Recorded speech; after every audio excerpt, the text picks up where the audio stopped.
corner of the game. When you try me with a sorry receiver like Crabtree, that's the result you're going to get.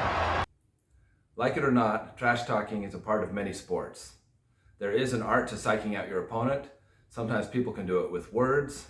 I am the greatest. Sometimes with their body language or demeanor.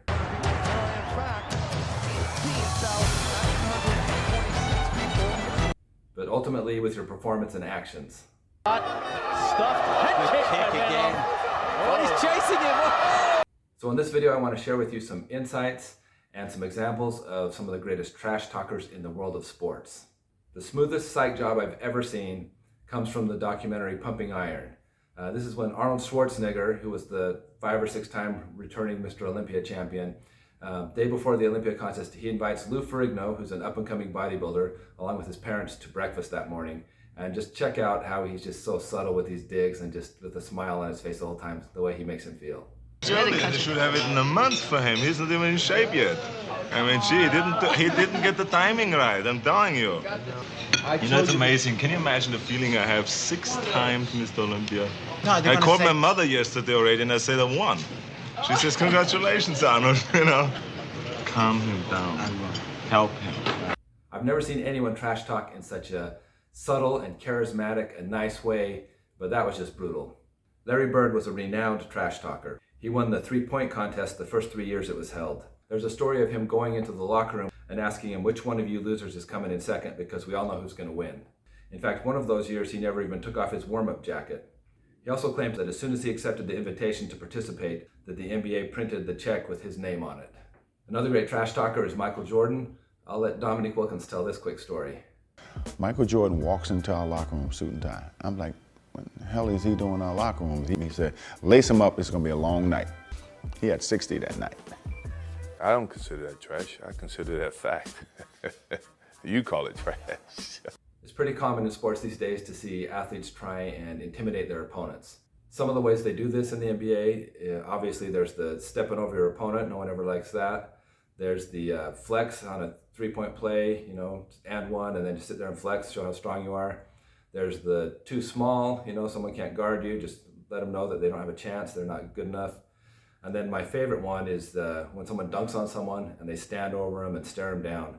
So there's lots of ways that people try and disrespect, intimidate, and taunt their opponents.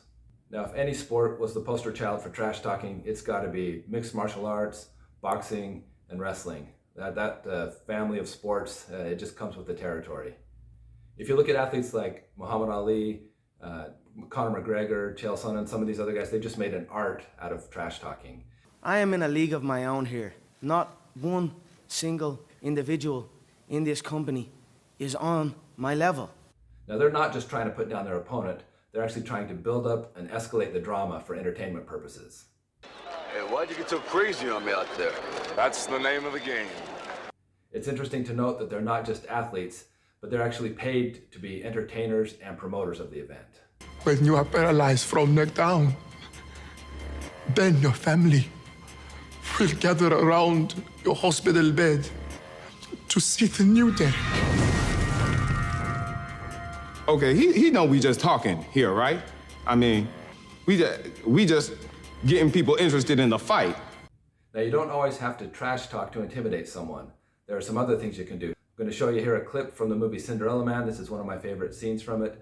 But just watch this psychological trick that his manager uses to help him get in the head of his opponent. Don't sit down. You're not tired. You're fine. You're fine. Get that thing out of here. He don't need it. You looking over at you? Shake your head like you don't want it. Yeah. Why is he sitting down? Pay attention. Yeah, now he's going to wonder, if Radek is such an old man, why is he still standing?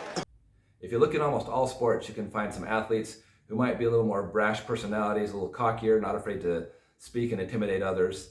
One I like in the world of arm wrestling is Devin Larratt, a Canadian arm wrestler, super strong, but also he likes to get in people's head. Yeah, wow. he is. Way too strong, Jerry. Wow. Way too strong. This is so impressive. 1-0. Pin it. I don't want to. Pin it. Everything he needs to secure the victory. Even in obstacle course racing, I would say the bad boy of OCR would be Hunter McIntyre. This is a guy that's not afraid to speak his mind, ruffle feathers. That's just what he does. I don't think I get under anybody's skin. I'm just more of somebody who likes to stir the pot. It's all weekend long, baby. I'm just letting you know. Even though it can be a legitimate strategy to mess with an opponent and try and intimidate them and get in their mind, there's a fine line between confidence and cockiness, and sometimes it can go wrong.